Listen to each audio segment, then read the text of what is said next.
barulho, sem se importar com a pessoa que está do teu lado, mas elevando a Deus o teu coração e trazendo gratidão a Ele. Obrigado, Pai. Para onde nós iríamos, Senhor, se não fossem as tuas palavras que nos trouxessem vida, Pai? Nós louvamos o teu nome, nós bendizemos o teu nome nessa noite. Nós declaramos que você está acima de todas as coisas, Pai. Não há nada no céu, na terra, embaixo da terra que seja maior do que o teu nome, Pai.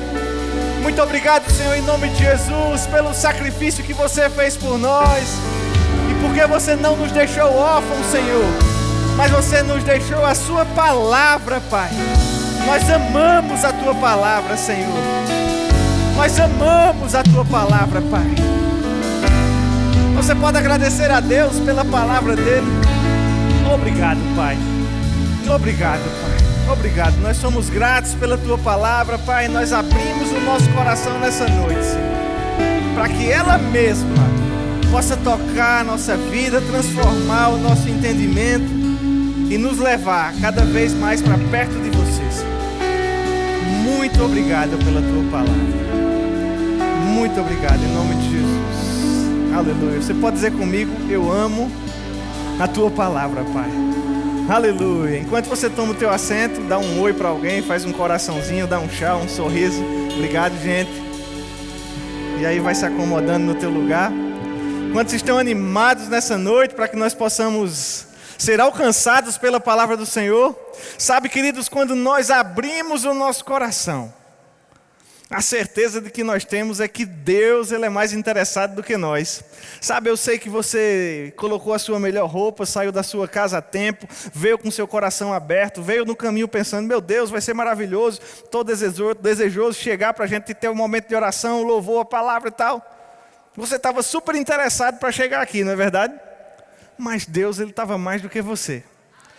Deus, Ele já estava pensando em tudo, Ele já estava planejando em tudo. E que bom que você atendeu ao convite do Senhor para abrir o seu coração, para a palavra nos alcançar nessa noite. Diz mais uma vez comigo: eu amo, Pai, a tua palavra. E sabe, queridos, nós estamos nessa noite, vamos começar uma série aqui nos próximos 3 encontros. Teremos momentos ao sábado, momentos nas quintas-feiras, para que nós possamos construir o alicerce, como Mateus falou. E que coisa boa é poder saber que Deus prevê na sua palavra um plano de crescimento para nós, um plano de edificação. Edificação é uma palavra muito mencionada na Bíblia, mas ela quer dizer simplesmente construção. E que bom que Deus tem um plano para construir na minha e na sua vida um caminho que nos leve para a perfeita vontade dEle. Sabe que o plano de Deus para a nossa vida não é estático, não é parado. Sabe que o plano de Deus para a nossa vida não é que nós encolhamos. De fato, Provérbios 4,18 nos diz que a vereda do justo é o quê, gente? Como uma luz da aurora, que brilha mais e mais, mais e mais. Se tem uma convicção que nós podemos ter na vida cristã que Deus tem nos proposto, é que essa vida vai nos levar sempre de mais a mais. Oh, aleluia! Você fica animado com isso? Quando a gente pensa nesse verso da palavra, a Bíblia está nos apontando um caminho de crescimento, de avanço, de evolução. Deus não nos chama para ficar ano após ano parado, do mesmo jeito. Ou até tem gente que encolhe, desanda e desaparece. Talvez hoje à noite você lembre de alguém que costumava estar aqui nos cultos com você, mas que hoje, por não ter aberto o seu coração para a palavra, já nem está mais aqui. Mas que bom que nós podemos olhar para trás, imaginar como a nossa vida estava, saber como nós estamos hoje, mas ao olhar para o nosso futuro, guardar em Deus a convicção de que nós vamos estar melhores com o passar do tempo. E é exatamente sobre isso que o autor da carta aos Hebreus, ele fala, e eu quero convidar você a abrir comigo naquele que vai ser o nosso texto base nessa noite, Hebreus, a partir do capítulo 5. Eu quero ler com você a partir do verso 11. A gente vai até entrar no capítulo 6, mas a gente vai começar em Hebreus, capítulo 5. O pessoal vai colocar na tela aí, mas se você trouxe sua Bíblia, seu tablet, seu telefone, seu dispositivo móvel, quero convidar você a abrir mesmo, para ler junto. Eu sei que o telão nos ajuda demais, a gente vai ter outros versos que talvez só citemos, mas se você puder abrir nesse texto, que vai ser a nossa base, eu acredito que vai nos ajudar no nosso desenvolvimento nessa noite. Todo mundo lá já? Hebreus capítulo 5. Eu quero levar com você a partir do verso 11. Do começo do capítulo 5, o apóstolo Paulo, para alguns, para outros Apolo, para outros Lucas, o autor da carta aos Hebreus, ele não é conhecido. Mas o escritor, inspirado pelo Espírito, desde o começo da carta, de fato, desde o começo do livro, da Epístola aos Hebreus, ele vem fazendo comparações entre a realidade do Novo Testamento e a Antiga Aliança, e ele vem mostrando como Jesus, ele foi um sacrifício suficiente para reverter totalmente a nossa condição que estava longe de Deus. E aí, quando chega no verso 5, ele vai discorrendo sobre algumas comparações, no capítulo 5, e no verso 11, o apóstolo Paulo, para alguns, estou quase me entregando aí já pela segunda vez, mas ele diz, olha, a esse respeito temos muitas coisas que dizer, e difíceis de explicar, diga comigo, difíceis. O autor da carta aos Hebreus, ele está dizendo, olha gente, nem tudo é muito simples, tem coisa que está ficando difícil, e eu tinha muita coisa para dizer a vocês ainda. Mas essas coisas elas têm tornado difíceis, porque vocês têm se tornado tardios em ouvir.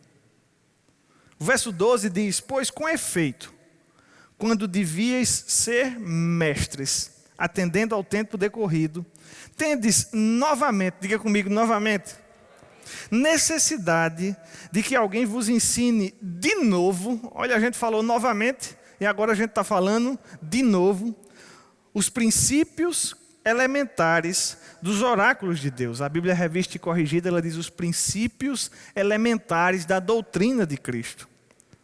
Assim, vos tornastes como necessitados de leite e não de alimento sólido. Ora, todo aquele que se alimenta de leite, ele é inexperiente na palavra da justiça, porque é criança.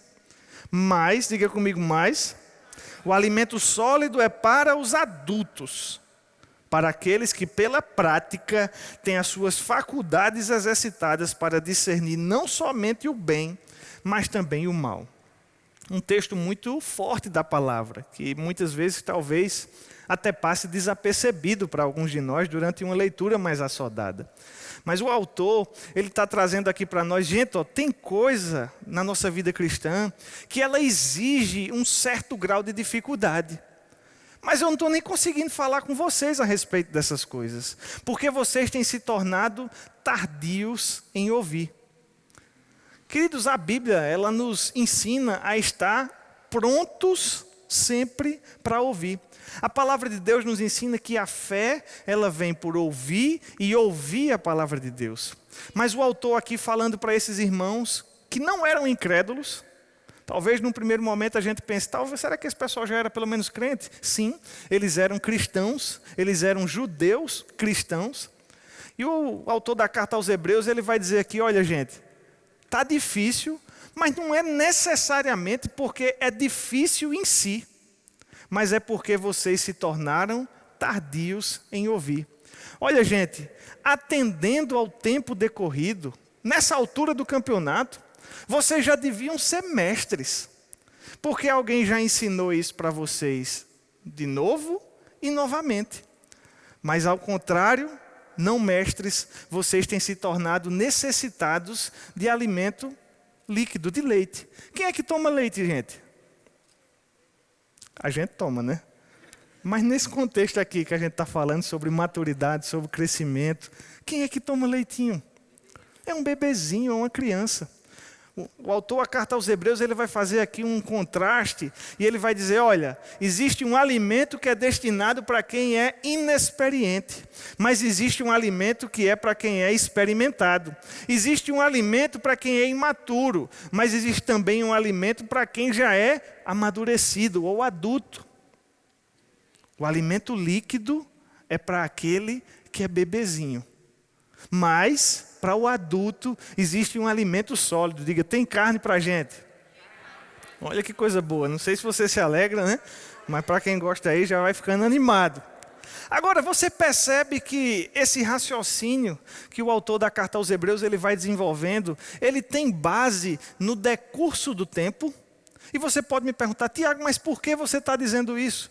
Porque a Bíblia nos diz, no verso 12, que eles já deviam ser mestres atendendo ao tempo decorrido. Diga comigo, atendendo ao tempo decorrido. E eu peço para você repetir, espero que você não se aborreça, né? Eu gosto muito da sua participação e às vezes algumas palavras, elas são marcantes e elas nos despertam para pensar e compreender a realidade daquilo que a palavra está tentando transmitir para nós. O autor da carta ele está dizendo, olha, com o passar do tempo, existe uma expectativa de maturidade. Sim ou não? É uma regra, gente? Não. Porque se fosse, o autor da carta estaria falando com pessoas maduras, você concorda? Porque ele mesmo diz que já passou um tempo. Agora, o que ele vai trazer é justamente a frustração dessa expectativa.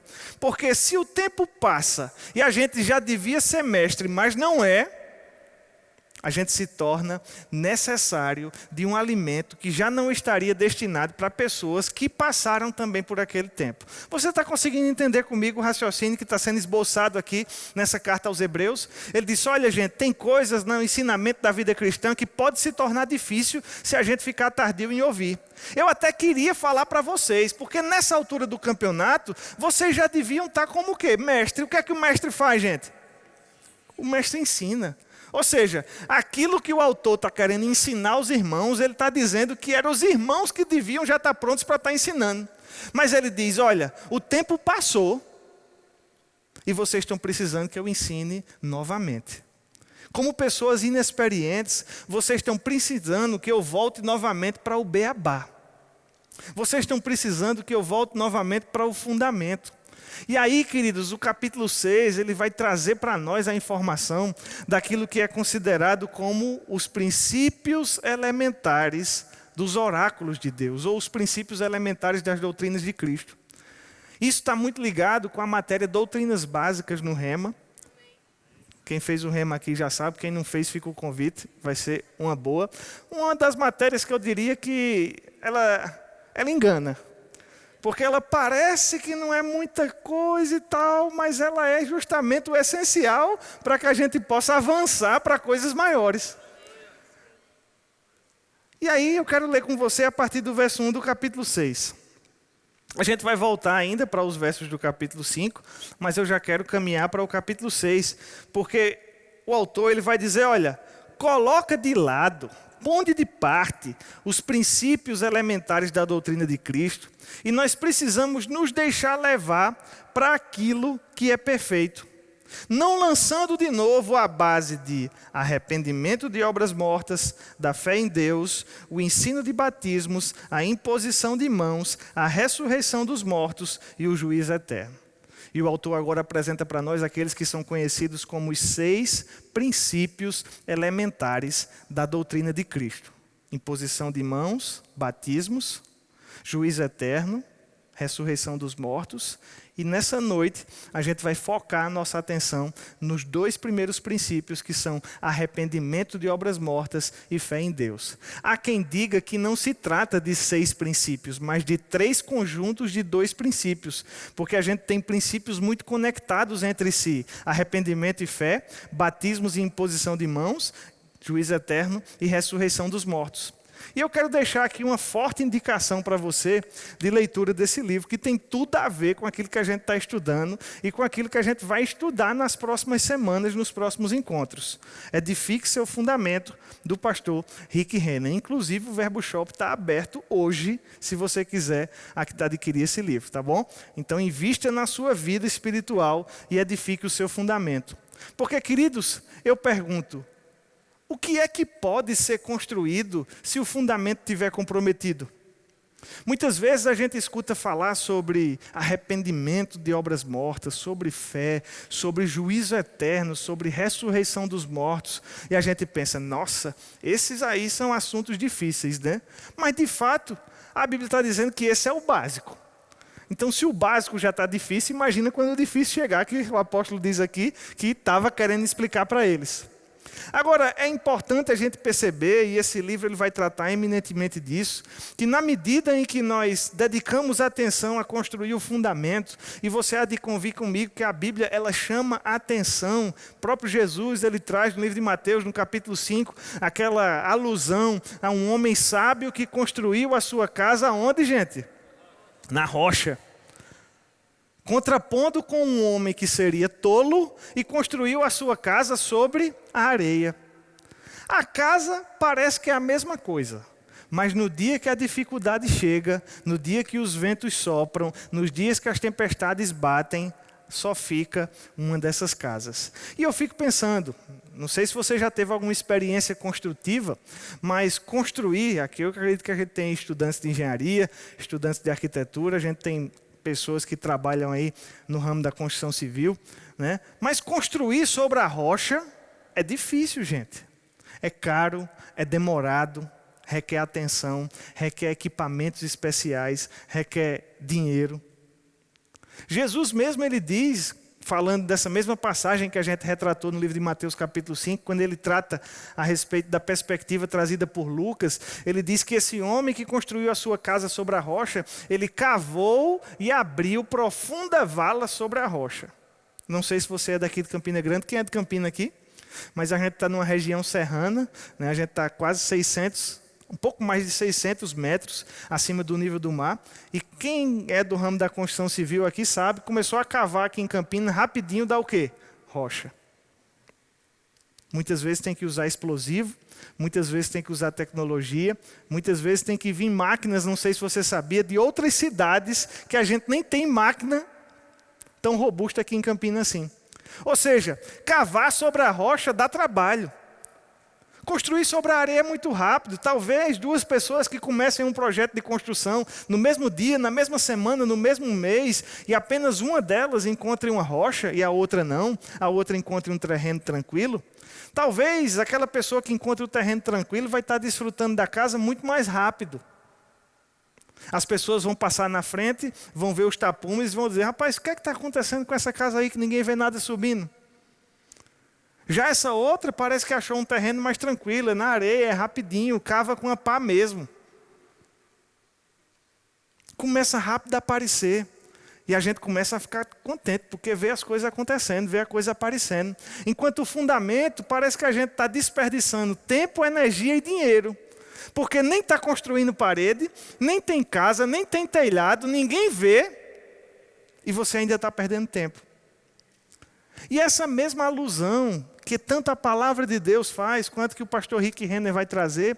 Porque, queridos, se a gente não dá atenção àquilo que é básico, diga comigo, básico. A gente está vendo aqui a palavra princípios elementares, princípios básicos, doutrinas básicas. E básico é o que, gente? É aquilo que é simples, é aquilo que é acessível. Básico é aquilo que está ligado à base. Ou seja, se você tem uma base que está comprometida, muito possivelmente tudo aquilo que você constrói em cima dela também está. Não é assim? O que é um ensinamento básico na nossa vida escolar? Eu fiquei pensando em matemática. Quem gosta de matemática aqui? Amém. Os corajosos, né? Igual a mim, eu gosto também. Mas se você não aprender lá no ensino, nem sei como é o nome do ensino hoje mais. Na minha época era educação básica, né? Antes do fundamental. Você aprende as operações ali, terceira série, quarta série, né? Você aprende a somar, subtrair. Qual é a outra, gente? Multiplicar e dividir, olha aí coisa boa, a turma da matemática está ligada. Se você não aprende aquilo ali, como é que você vai fazer uma equação do primeiro grau mais adiante? Como é que se você não sabe uma equação do primeiro grau, como é que você vai chegar na equação de segundo grau? Quem lembra a fórmula da equação de segundo grau aí? Opa, temos um ali que se arriscou. Quem lembra como é a fórmula do delta? B ao quadrado menos 4AC, é isso? Não sabe não? Se a gente não tem esses conceitos, gente, Como é que a gente vai evoluir para conceitos adiante? E é exatamente isso que o livro de Hebreus está nos dizendo. Gente, a gente tem que ser craque no básico. Porque se a gente não for craque no básico, toda a nossa vida cristã ela fica comprometida. Se a casa não teve atenção no seu alicerce, não adianta botar parede, não adianta botar telhado, porque colocando tudo isso, se o fundamento estiver comprometido, nada vai dar certo. Agora, você já chegou nessa igreja? Quem achou esse prédio dessa igreja bonito aqui? A gente se acostuma, não é verdade? E a gente nem acha tão bonito quanto ele é, na verdade, porque a gente fica habituado. Mas eu já tive a oportunidade de entrar aqui com fornecedores aqui de Campina Grande que nunca tinham entrado nesse prédio aqui. E quando entra ali, eles nossa! Não sabia que tinha um vão desse aqui em Campina Grande. Você sabia que esse é o maior vão livre aqui de Campina Grande? Você sabia que não tem uma coluna aqui no meio segurando esse teto? Olha para o teto. Olha o tamanho do teto. Ele está apoiado ali, ali, aqui e aqui. Se você está aí bem no meio, fica tranquilo. Tudo foi milimetricamente calculado. Mas as pessoas, elas olham e entram aqui e dizem, nossa, que prédio lindo. Quem foi que achou esse prédio bonito aqui quando entrou pela primeira vez? Quem é que lembra quando entrou o que foi que chamou a atenção? Me ajuda aí, diga aí, pode dizer. As poltronas, olha, nossa, que poltrona chique. O que mais? O espaço. Realmente é uma infinitude, assim, é imenso, né? O que mais? O telão. O telão é um super impacto. Abre a porta ali, tem um telão desse e agora desse aqui. Você chega e fica pensando, nossa, estou em Hollywood, né? Na Times Square ali em Nova York e tal. O que mais? A excelência, o corredor, os corredores largos, né? A acessibilidade, tudo muito bem projetado. O que mais? O pé direito realmente é impressionante o tamanho do pé direito aqui, né? Você chega e fica se sentindo pequeno. A quantidade de pessoas, você olha a lotação assim, carpete, o altar, acabamento lindo, carpete chique, dá vontade até de deitar, né? Quem teve vontade de deitar aqui já? Olha aí, você se entregando também. Mas você já entrou aqui e pensou, nossa, deve ter muito ferro aqui embaixo. Rapaz, nossa, dali para cá, deve ter sido uma escavação meio grande. Rapaz, eu acho que saiu aqui umas 80 caçambas de pedra ou mais. Saiu umas 200 ou 300. Você já ficou fazendo essas contas? Você já pensou assim, nossa, deve ter uma coluna ali, ó. A sapata dessa coluna deve ser incrível aqui embaixo. Sabe nem o que é sapato às vezes, né? O que é sapato? Eu sei o que é sapato. A mulherada é que sabe, né? Mas você já percebeu que muito raramente a gente olha para o que está embaixo? Quando a gente olha, a gente se impressiona do que está, pelo menos, da terra para cima. Mas você imagina que para ter uma coluna dessa aqui, ó, mais robusta que a gente tem aqui, entre a caixa de som e o extintor. Olha o tamanho dessa coluna. Muito ferro, né? Você consegue imaginar o que é que tem para baixo dela? Ou você acha que ela está só encostadinha assim no chão? Se ela está só encostadinha, gente, esse vento que dá por aqui não vai ser suficiente para manter esse prédio em pé, não. Existe uma altura, não saberia dizer se é a mesma, mas pelo menos uma fração daquilo que está para cima foi cavado para baixo. Sabe que talvez mais ferro do que a gente tem nessa coluna aqui, porque a coluna você sabe, quem é da área de engenharia aí? Alguém está estudando engenharia, arquitetura, construção civil. Você sabe que na coluna a gente tem ferro. A gente tem concreto e o ferro vai dentro do concreto. Quem sabia que vem ferro? Tem aço. Você sabia que dos aços que a gente tem aqui dentro, muito possivelmente a gente tem mais aço embaixo dela do que nela? Tiago, por que você está falando todas essas coisas? Porque hoje a gente está falando sobre fundamento. Hoje a gente está falando sobre alicerce. E querido, se a gente não dá atenção ao que tem embaixo, não importa quão bonito seja o que tem por cima. Na nossa vida espiritual acontece da mesma forma. Se a gente não dá atenção àquilo que é princípio, como a gente vai colocar algo em cima? Como as pessoas vão ver algo bonito?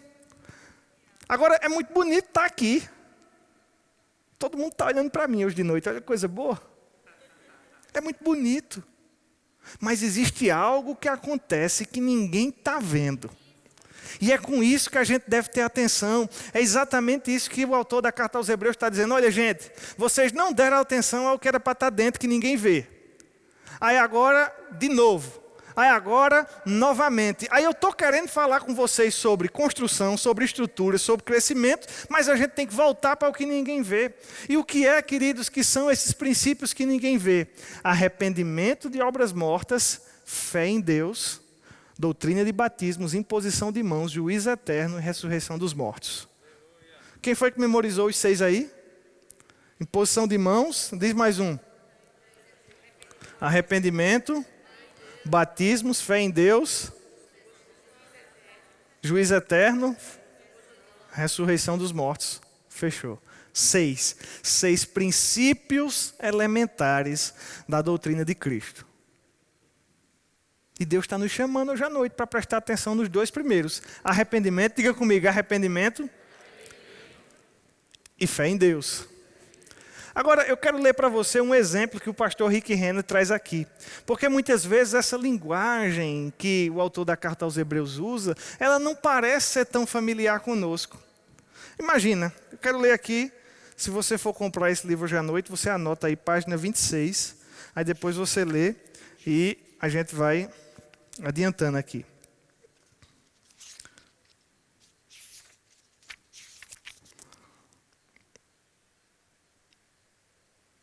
A igreja hoje está cheia de pessoas que se encaixam nessa descrição.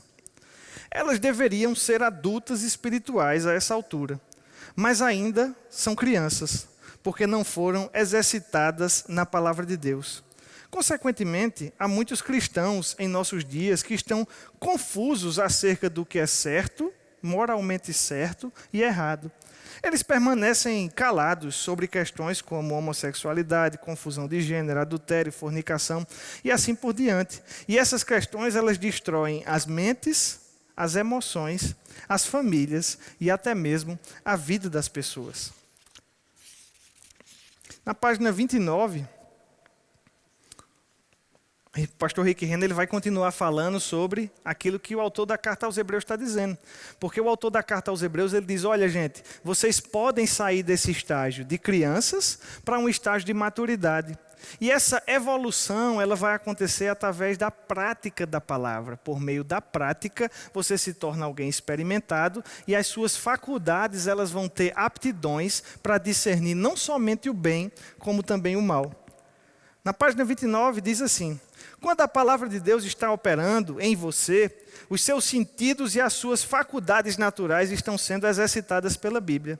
Você terá a capacidade de perceber o que é certo e o que é errado. A mensagem de Deus transmitida nesses versículos é: quando uma pessoa é exercitada pelas suas escrituras, a sua mente fica tão afiada que ela tem mais sabedoria espiritual e mais bom senso que a maioria das pessoas. Ela é capaz de perceber rapidamente o que é certo e o que é errado nas situações que surgem.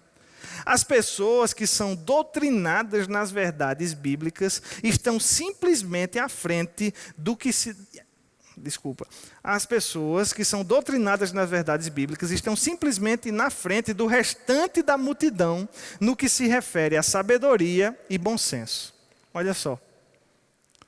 Por que é, gente, que a gente está vendo uma geração que não sabe muito mais o que é certo e o que é errado?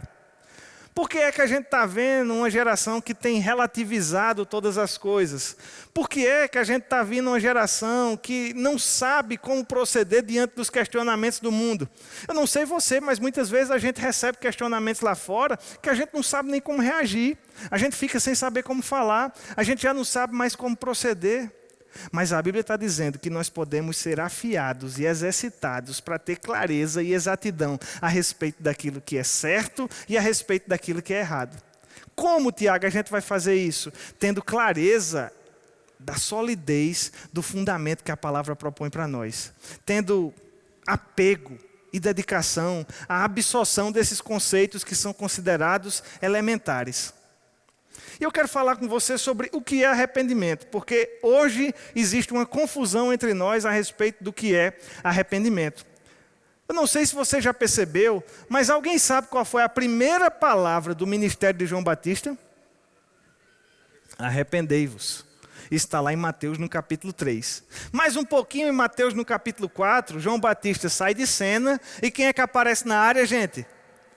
Jesus. Qual é a primeira palavra, gente, do ministério de Jesus? Arrependei-vos. Você acha que isso se combina com aquilo que diz Hebreus, no sentido de que arrependimento é um princípio? Porque o que seria algo que é princípio, gente? Algo que é essencial, algo que é básico, mas algo que está ligado também ao começo. Você concorda comigo? Princípio é um ponto de partida. E se a gente não souber, não tiver clareza desses pontos de partida que a palavra de Deus propõe para nós, muito possivelmente a gente vai ficar perdido no meio dessa caminhada, porque a gente não sabe de onde saiu e nem sabe para onde vai. Arrependimento, segundo o pastor Rick Renner, que faz uma interpretação, uma versão interpretativa, vem da palavra metanoel. São duas palavras, meta e nous. A palavra grega meta, ela está ligada à transformação. É daí que a gente tem a palavra, por exemplo, metamorfose, que está lá trazida no capítulo 12 de Romanos, no versículo 2, quando o apóstolo Paulo fala sobre a renovação da mente. Essa nous, ela traz a noção de entendimento, mentalidade, intelecto. Então, arrependimento reflete uma virada ou mudança de direção. Uma nova rota. Uma visão completamente alterada de vida e de comportamento. Uma decisão de acreditar, pensar e agir de maneira diferente. Arrependimento, gente, é o quê? Arrependimento é uma decisão. Diga comigo, decisão. E por que eu digo que a gente tem se confundido? Porque a gente tem tido facilidade de absorver o que o mundo diz que é arrependimento. E sabe o que é que o mundo diz que é arrependimento? É uma tristezinha. Rapaz, eu fiz, mas fiquei arrependido. Eu fui por um caminho que sabia que não deveria ir, aí fiquei arrependido, estou triste. Rapaz, eu tive um remorso. Quem já ouviu a palavra remorso? É uma contrição interna profunda, né? Rapaz, o cara está lá num remorso, está sofrendo, está arrasado, porque foi por um caminho que não deveria. Mas, de fato, queridos, essa palavra metanoel, na época do Novo Testamento, ela era utilizada como um comando militar. Você sabia disso? A palavra metanoel, ela significava mais ou menos aquilo que a gente tem hoje, que seria uma meia volta volver.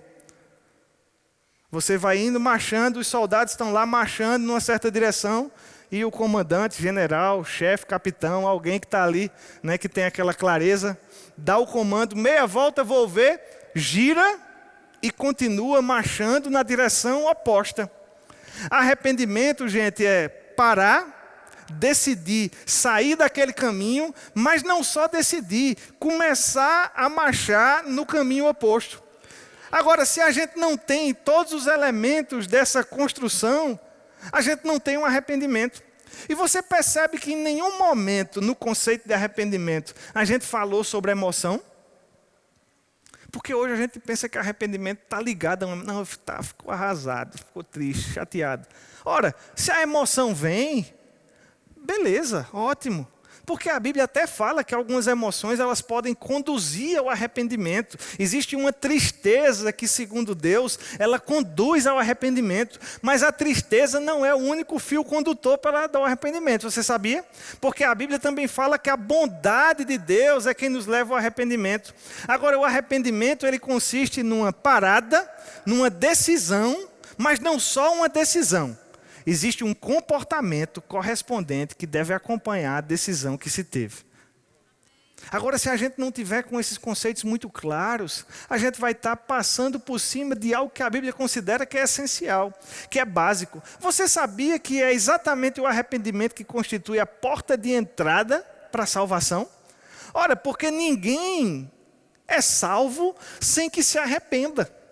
Sem que se arrependa do seu caminho. Salvação é exatamente abrir a porta do nosso coração para o caminho de Deus. E ninguém acolhe o caminho de Deus se entende que o seu caminho é melhor. Você concorda comigo? A gente vem para Deus porque a gente entende que o caminho que a palavra propõe para nós é o melhor. De fato, durante a nossa vida cristã, em muitos momentos, nós somos convidados a abrir mão do nosso próprio caminho, da nossa própria vontade, do nosso próprio entendimento, das nossas próprias preferências. É assim comigo? É assim com você? Foi assim com Jesus? Mas o primeiro passo de entrada é entender, Senhor, sozinho por esse caminho vai dar errado. Eu preciso dar uma meia volta aqui e eu preciso caminhar pelo caminho que você me propõe. O arrependimento, ele é a porta que se abre para que a fé que vem, depositada da parte de Deus, ela possa encontrar lugar no nosso coração. O pastor Derek Walker, da Igreja Bíblica Oxford, na Inglaterra, ele defende essa teoria de que, de fato, essas doutrinas básicas, elas estão concatenadas em ideias de dois. É o arrependimento que abre a porta para a fé em Deus. Porque se não tem arrependimento, gente, não tem como ter fé. A gente não tem como sair do nosso caminho. O pastor Rick Renner até diz que se alguém nunca se arrependeu, é de se pensar se essa pessoa realmente foi salva. Olha que coisa forte. Porque é o arrependimento que nos leva a reconhecer a importância, a necessidade da caminhada que Deus tem para nós. Agora, se esse arrependimento ele se mostra essencial, João Batista falou sobre ele, Jesus falou sobre ele, Pedro, num primeiro momento, lá no Atos capítulo 2, no livro de Atos, quando está o dia de Pentecostes, Pedro vai fazer o seu primeiro discurso na entrada do seu ministério. Qual é a palavra que ele usa, gente? Arrependei-vos. Porque para entrar naquilo que Deus tem para nós precisamos nos arrepender da vida que nós estamos tendo. Agora, percebe que isso faz parte do fundamento? E o fundamento é algo que o autor da carta aos Hebreus ele está dizendo assim, gente, vamos solidificar isso para a gente não precisar estar voltando para isso. É claro que existe um arrependimento inicial a respeito da salvação, no momento que você reconhece que está sem Deus e que precisa dele. Mas esse arrependimento ele não precisa ficar acontecendo o tempo todo, não. Você se arrependeu e você começa a caminhar. Sabia que o arrependimento ele também não é uma aceitação do erro? Porque durante muitos momentos na nossa caminhada cristã a gente dá uma escorregada. Quem é que já deu uma escorregada aí? A gente dá, gente. Agora, uma escorregada é diferente de uma caminhada num sentido oposto. A gente escorrega, mas a gente para e volta. A gente não precisa ficar sendo salvo o tempo todo. Esse arrependimento para a salvação é uma vez que acontece. E uma vez que a gente está solidificando esse fundamento, a gente já está pronto para o passo seguinte, para a fé em Deus. A gente não precisa ficar voltando. Agora, se de fato nós identificamos na nossa vida, ao longo da nossa jornada, comportamentos que a verdade ela nos mostra num determinado ponto, que Deus tem uma ideia melhor, porque quando eu conheço a verdade, a Bíblia diz que acontece o quê? Eu sou liberto. Conhecereis a verdade, João 8:32. E conhecereis a verdade, e a verdade vos libertará. A gente conhece a verdade para a salvação num certo momento, mas a gente também vai se deparando com outras verdades da palavra ao longo da nossa caminhada. Eita, rapaz, olha só. Quer dizer que não é para mentir, não? Rapaz, olha só, quer dizer que não é para roubar, não. A Bíblia fala, aquele que roubava, não roube mais. Cara, eu não sabia disso, não. Mas agora eu descobri. E quando eu descubro uma nova verdade, surge para mim duas possibilidades. Praticar aquilo ou continuar longe daquilo. E na nossa vida cristã, a gente precisa, estar sempre tomando a decisão de praticar aquilo que nós passamos a conhecer da palavra. Porque a palavra de Deus, ela não é somente para ser conhecida. Porque o conhecimento, ele liberta. Mas sabe que não é o conhecimento que amadurece? O autor da carta aos Hebreus diz, o que amadurece é a prática, é por meio da prática que você se torna experiente, é por meio da prática que você se torna maduro, é por meio da prática que você se torna perfeito. E isso combina com aquilo que o apóstolo Paulo também nos fala no livro de Efésios, no capítulo 4. Ele diz, olha, mas seguindo a verdade em amor, cresçamos em tudo naquele que é a cabeça, Cristo. De quem todo o corpo bem ajustado, consolidado pelo auxílio de toda junta, segundo a justa cooperação de cada parte, efetua o aumento de si mesmo para a edificação do corpo de Cristo. Ou seja, um primeiro ponto é conhecer a verdade. Mas num segundo momento surge para nós a opção de seguir a verdade. Seguir a verdade, gente, é praticar a palavra, é fazer o que a palavra diz. Eu gosto sempre de lembrar que seguir a verdade é como sair de um lugar para outro com um comando de um GPS. A 300 metros, vire à direita. Ora, se eu não virar à direita, embora eu saiba daquela informação, eu nunca vou chegar no lugar que eu pretendo. Você concorda comigo? Só colocar o destino no GPS e obter todas as instruções não é suficiente para me tirar do ponto A e me levar ao ponto B. O que vai me tirar do lugar onde eu estou e me levar ao lugar que Deus deseja é praticar a palavra, gente. É por isso que o arrependimento ele é tão essencial, porque a gente entende que não está caminhando no lugar certo, reconhece o que a palavra diz e passa a caminhar na direção correta. Deus está nos chamando nessa noite para ter convicção de quê?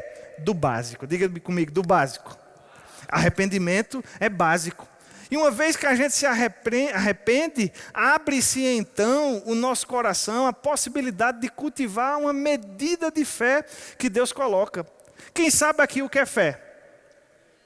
Fé, Hebreus 11:1. É a convicção dos fatos que nós não vemos.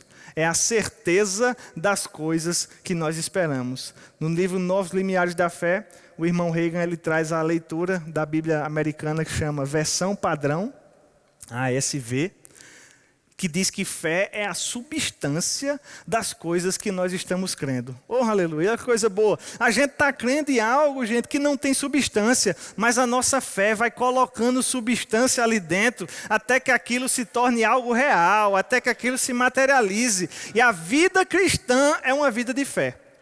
É por isso que não dá para ter uma vida cristã sem ter fé. Fé faz parte também do fundamento. Fé faz parte do alicerce. Fé faz parte do básico. Sabe por quê? Porque a fé é o nosso braço recebendo aquilo que Deus nos proporcionou pela graça. Efésios capítulo 2, a partir do verso 8, diz que nós somos salvos mediante o quê, gente? A fé. E isso não vem de nós, mas é um dom gratuito de Deus para que ninguém se glorie. Você foi salvo pela fé. Diga comigo, fé. E Romanos capítulo 10, verso 10, diz que a palavra da fé está perto de ti, na tua boca e no teu coração. Essa é a palavra da fé que nós pregamos. A palavra da fé está onde, gente? Diga mais alto, me ajuda aí. Estou tão animado. Na nossa boca e no nosso coração. A palavra da fé só é palavra da fé se ela estiver em dois lugares ao mesmo tempo. Você concorda comigo? Se ela estiver só no coração, é até palavra de Deus, mas não é palavra da fé. Se ela estiver só na boca, pode ser até palavra de Deus. Pode ser murmuração também, né? Pode ser palavra de Deus, mas não é palavra da fé. O apóstolo Paulo diz que a palavra da fé, ela vem quando a gente acredita no nosso coração. A gente cultiva essa crença a ponto dela se tornar uma convicção. E no momento que ela se torna uma convicção, a gente está tão certo daquilo ali. Existe um grau de certeza tão alto que a gente está pronto para colocar para fora e falar. É por isso que não dá para ser um crente da fé calado. Não são coisas viáveis, possíveis. Quem é da fé, fala. Quem é da fé, coloca para fora. Quem é da fé se fortalece. Como, gente? Romanos 4:20 diz que Abraão se fortaleceu dando glórias a Deus. Agora perceba comigo, o mesmo livro de Romanos nos ensina que a fé vem como? A gente ouve e aí vem fé. E a gente o quê? Fala. E aí a gente ouve. E a fé parece-me que quando a gente dá glórias a Deus ou graças a Deus, como Abraão fez, essa fé acontece o quê? Ela se fortalece, ela cresce. Você percebe que aquilo que planta a fé no nosso coração e que nos leva a falar é o mesmo mecanismo que vem mais fé, fortalece. A gente fala, a gente escuta, fortalece. Fala mais, escuta mais, fortalece. Fala mais, escuta mais, fortalece. Você percebe que Deus facilitou as coisas para a gente? Agora o fato é que às vezes a gente mesmo não está botando muita fé naquilo que a palavra diz. E a fé, gente, é uma certeza incontestável. A fé é uma clareza insuperável. A fé é uma convicção a ponto de nos levar a descansar. Oh, aleluia. No Rema, você deve lembrar da matéria Fundamentos da Fé, onde se fala sobre uma fé natural, que o irmão Reagan exemplifica também num dos seus livros. Quando você senta nessa cadeira, quem está sentado aí, levanta a mão. Estou de olho. Quando você senta nessa cadeira aí, você está preocupado? Mas será que essa cadeira vai quebrar? Quem foi que pensou em algum momento durante o culto essa cadeira ia quebrar com você em cima? Ninguém. Porque a gente tem clareza, a gente tem certeza que a cadeira ela é compatível com o nosso peso.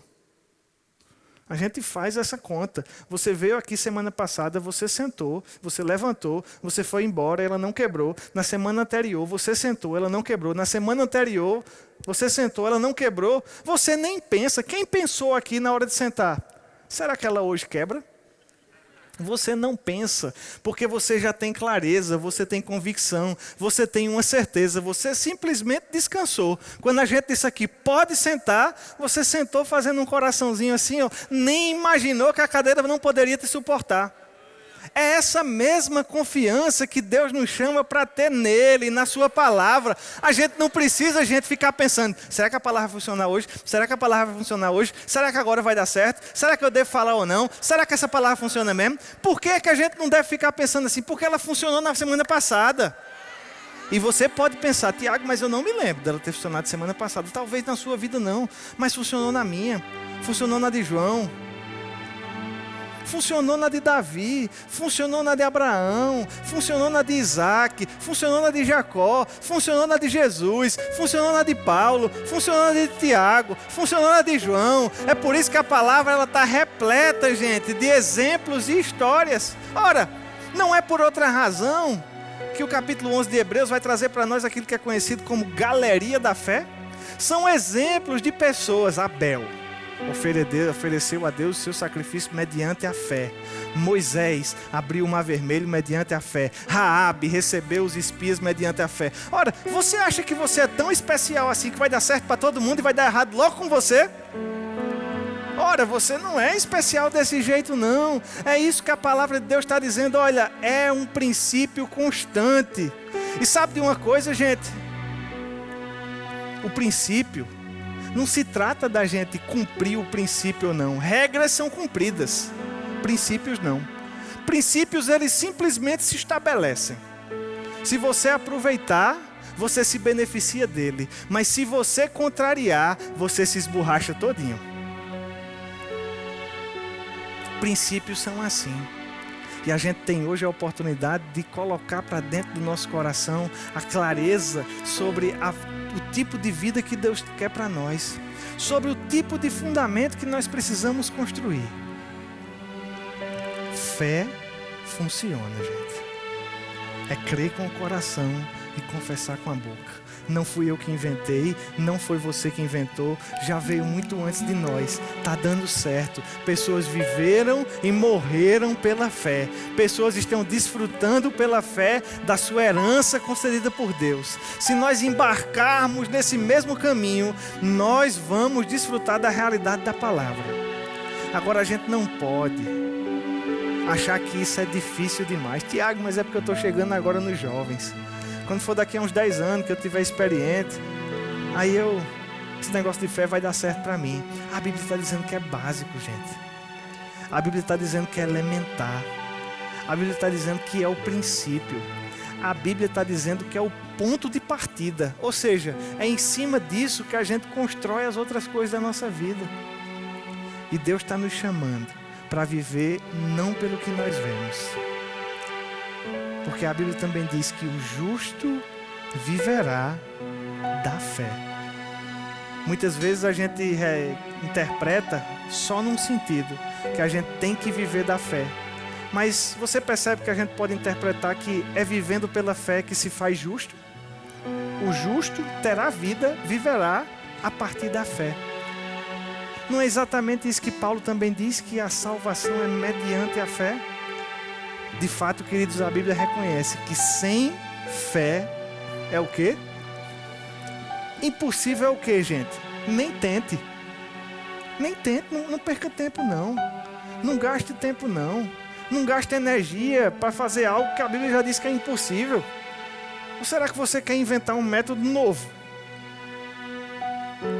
Agora, se a Bíblia diz que nós podemos agradar a Deus, se a Bíblia diz que nós, pela fé, nos aproximamos de Deus, crendo que Ele existe e que se torna galardoador daqueles que o buscam, você percebe que Deus ele não é o corretor daqueles que o buscam? Você percebe que Deus ele não é o castigador daqueles que o buscam? Você percebe que a Bíblia diz que Deus ele é o galardoador? Fica de pé e levanta teus braços.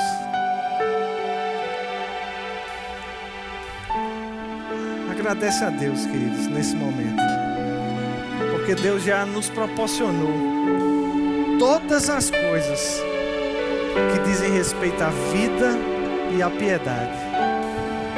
Obrigado, Pai, porque nós já temos toda a condição, Senhor. Toda a condição, Pai, de viver conforme a Tua palavra nos orienta, Pai. Nós já temos toda a condição, Pai, de Te agradar, de fazer a Tua vontade. Nós já temos toda a condição, Pai, de viver segundo o Teu querer. Nos ajuda, Pai, a superar as nossas inconstâncias, as nossas limitações, a nossa falta de atenção. O fato de algumas vezes, para alguns assuntos e questões, nós termos nos tornado tardios em ouvir, Senhor. Não é isso que nós queremos, Pai. Nós queremos ser rápidos, Pai. Nós queremos acolher com rapidez a Tua palavra, Senhor. Nós queremos que a Tua palavra seja a nossa meditação em todo o tempo, Pai. Nós queremos estar tão convictos, Senhor, a respeito daquilo que Você tem para nós, que não seja difícil de modo algum discernir entre aquilo que é certo e errado, Pai. Sabe por quê, Senhor? Porque nós não queremos errar, Pai. Nenhum de nós, Senhor. Nós não queremos errar, Pai. Obrigado, Pai, pela vida dos meus irmãos, Senhor. Eu declaro nessa noite, Senhor, a Tua graça, a Tua capacitação sobrenatural. Eu declaro, Senhor, a Tua unção favorecendo, Pai, cada um deles, Pai, para que eles possam estar atentos e prontos para praticar a Tua palavra, até mesmo naquilo que se mostra mais essencial, Senhor. Nos ajuda, Pai, a nos arrepender daquilo que não é plano e propósito Teu para nós. Sim, Pai, nós queremos nos arrepender dos pecados, nós queremos nos arrepender das coisas erradas, mas nós queremos, Pai, também nessa noite, nos arrepender até mesmo daquilo que é certo, que é bom, mas que nos leva para longe de Você, Senhor, porque nós não queremos viver uma vida longe de Você, Pai. Nós queremos cada vez mais estar perto de Ti, Senhor. Eu declaro, Pai, sobre a vida dos meus irmãos nessa noite, Senhor, ousadia, Pai, e intrepidez para colocar para fora aquilo que eles já têm dentro do coração. Que eles possam estar prontos, Senhor, para rapidamente declarar a Tua palavra, Pai. Quando a circunstância, quando a proposta, quando a enfermidade, quando a pobreza, quando a falta, quando a limitação, quando a tentação, quando o convite ao pecado bater na porta, que eles possam estar prontos, Pai, para falar, Senhor. Falar de forma forte, convicta, audível, Pai. Eu declaro graça sobre a vida deles, Pai. Sabe, queridos, talvez você esteja desejando receber algo de Deus nessa noite, muito particular, muito peculiar, muito específico Teu. Levanta as tuas mãos e só recebe. É pela fé mesmo. Nossa vida em Deus é baseada nas nossas convicções internas. Não são os sentimentos externos, não são as emoções, é de dentro. Obrigado, Pai. Eu declaro, Senhor, manifestações, Pai, palpáveis da Tua bondade e da Tua graça sobre a vida de cada um dos meus irmãos, em nome de Jesus. Vai orando aí, fica com os teus olhos fechados, fica de boa, vai agradecendo a Deus, sem pressa. Eu quero saber se há alguém aqui entre nós nessa noite que ainda não aceitou Jesus como Senhor da sua vida. Você até já veio para alguns